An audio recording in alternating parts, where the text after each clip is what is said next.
दोस्तों, राजस्थान के अजमेर में अल्ट्रा रनर सूफिया खान ने 87 दिन में कश्मीर से लेकर कन्याकुमारी तक 4035 किलोमीटर की दौड़ लगाकर एक अविश्वसनीय वर्ल्ड रिकॉर्ड बनाया है, जिसको Guinness book of world record में भी दर्ज किया गया है। उन्होंने इस दौड़ को एक मिशन का दर्जा देते हुए इसका नाम मिशन होप रखा है। वे 22 शहरों से गुजरते हुए एकता, भाईचारा और समानता का संदेश देना चाहते थे।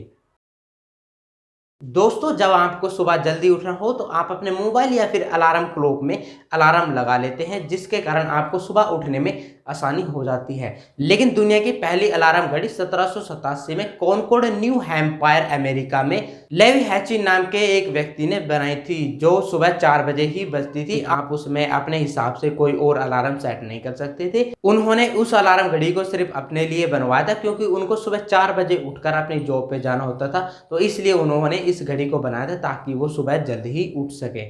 लेकिन फ्रांस के आविष्कारक एंटोनी रेडियर ने 1847 में एडजस्टेबल मैकेनिकल अलार्म क्लॉक को पेटेंट करवाया था।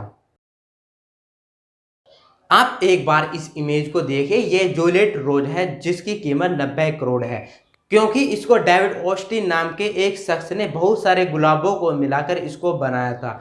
ये गुलाब का फूल बेहद मुश्किल से उगता है। इसको उगाने में कम से कम 15 साल का समय लगता है, इसलिए इसकी कीमत 90 करोड़ रुपए है। दोस्तों, बैरकपुर में 29 मार्च 1857 को ईस्ट इंडिया कंपनी के ऑफिसर पर पहली गोली मंगल पांडे ने चलाई थी। उसके बाद उन्होंने दूसरी गोली चलाई, लेकिन निशाना चूक जाने के कारण उन्होंने अपनी तलवार से अंग्रेज अधिकारियों को घायल कर दिया और उसके बाद उन्होंने अपनी सैनिकों को भी हमला करने के लिए बोला था।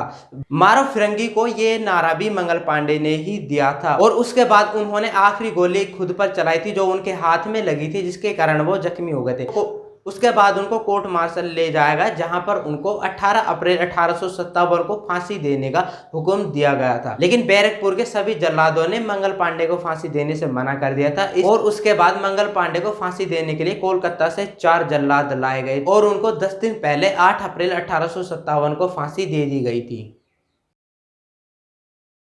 दोस्तों, दुनिया का सबसे पुराना होटल जापान में मौजूद है, जिसका नाम निशियामा ओनसेन क्यूनकेन है। इसको वर्ष 705 में फूजिवारा महितो नाम के एक शख्स ने बनवाया था और 1300 साल पुराने इस होटल को आज भी उनकी 52वीं पीढ़ी चला रही है। इस होटल में टोटल 37 कमरे हैं और इस होटल में एक रात रुकने का किराया 33,000 रुपए है और ये hotel Guinness book of world record में भी दर्ज है।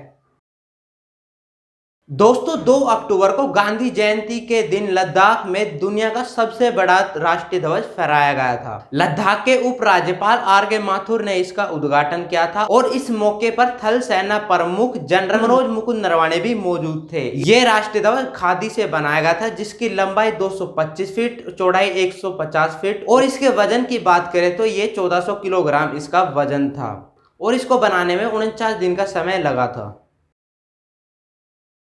दोस्तों, परमाणु युद्ध या फिर सुनामी आ जाने के कारण अगर हमारी पृथ्वी पर से अनाज की सभी प्रजाति खत्म हो जाए तो क्या होगा? ऐसा ना हो इसलिए आर्कटिक सर्कल, नॉर्वे और नॉर्थ पोल के बीच स्वालबार्ड ग्लोबल सीड बोल्ट बनाया गया है, जिसमें हमारी पृथ्वी पर मौजूद 10 लाख वैरायटी के बीज वहां पर सुरक्षित रखे गए हैं। हम उन बीजों का यूज करके अपने खाने का दोबारा से उत्पादन कर सके।